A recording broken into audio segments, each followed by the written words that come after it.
quick update on a story we brought you last Monday. 5 coppers from the disgraceful Hampshire constabulary were dispatched to arrest Darren Brady for retweeting a meme, as they say on the internet. They offered him a deal, the kind of deal you'd normally get from a mob boss.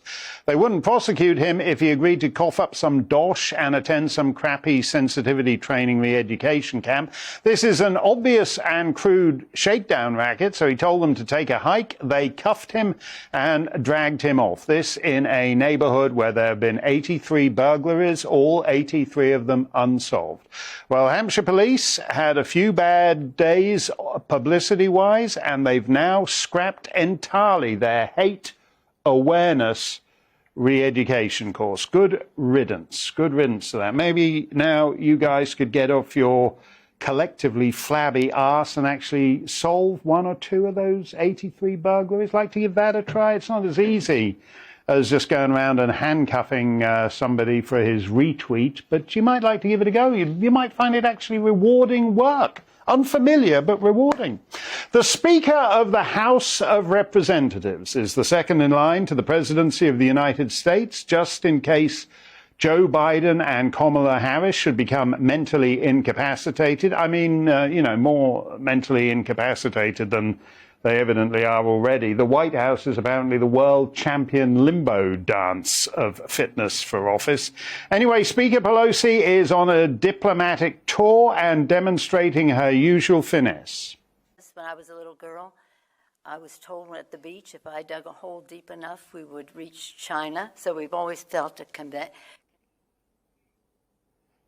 So there's always a connection there when you're on the beach and you're digging the hole down to China. She has hundreds of staffers and a full team of writers, but don't laugh, because that's the story of today's United States in one perfect Pelosi soundbite. America has dug itself a huge hole, and waiting at the bottom of it is China. And that's true for the rest of the West, too. We're all a long way down a deep hole that leads nowhere but China. We are increasingly governed by the kind of madmen you don't find terribly often outside the ranks of Bond villains. It would be nice if they'd all push off and live together in a hollowed-out volcano on a remote island with cat-suited henchmen careering around in golf buggies.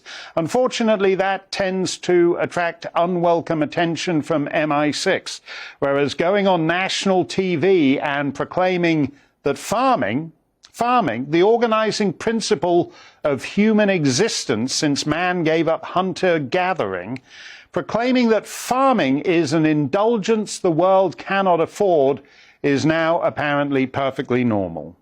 I can hear farmers all over this small country of ours shocked and perhaps screaming at their televisions because they're saying, are you saying all animal farming, in your opinion, really needs to stop? Yes, it does. It really does. It's a bit like leaving fossil fuels in the ground. Unless we do that, we've really got very little chance indeed of preventing this domino effect of system collapse right across Earth systems, which basically makes the planet uninhabitable. So eating meat and milk and eggs is an indulgence we cannot afford. That's The Guardian's George Monbiot telling Irish farmers it's time to retrain as diversity consultants or transgender swimmers. The last 2.5 years ought to be a comprehensive repudiation of the expert class because they've screwed everything. The economy is kaput, inflation is rampant, our measures to combat the COVID did more damage than the COVID.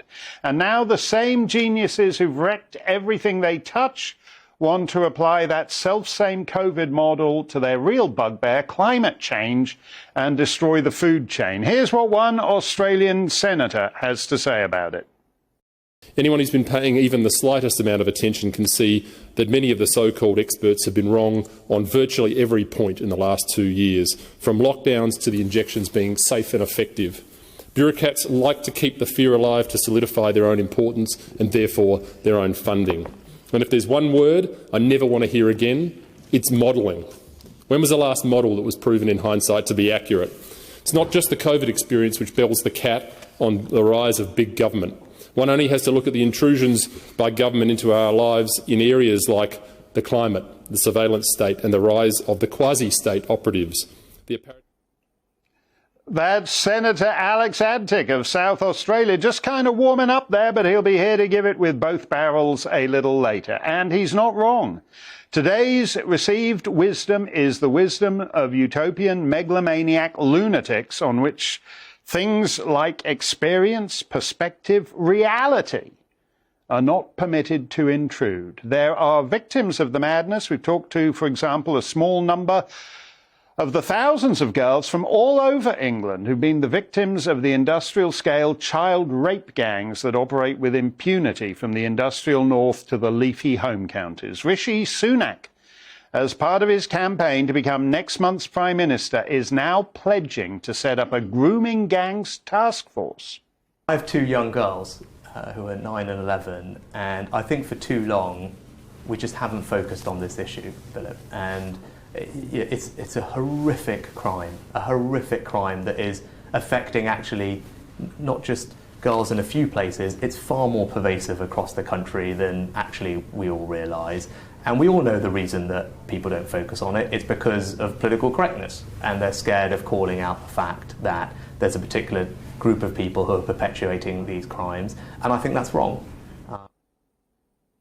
Rishi Sunak butching up, quote, they're scared of calling out the fact that there's a particular group of people that are perpetuating these crimes, and I think that's wrong. He didn't himself get terribly particular on which particular group of people it was. They're from particular Steyn, which is in, quote, Asia, home to 60% of the world's population, so that helpfully narrows it down. Are these particular people down the Azerbaijani end or the North Korean, up near Siberia, or down south near Pakistan? Whoa, whoa, whoa!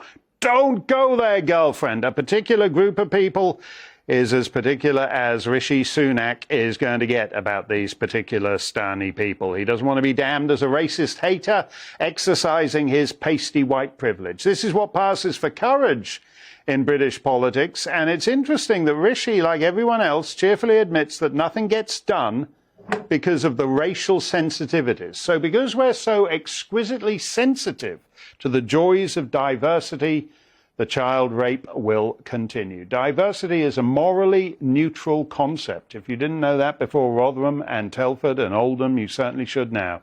We'll explore that with Sophie Corcoran a bit later. But first, next month's Prime Minister is going to have to be some kind of genius.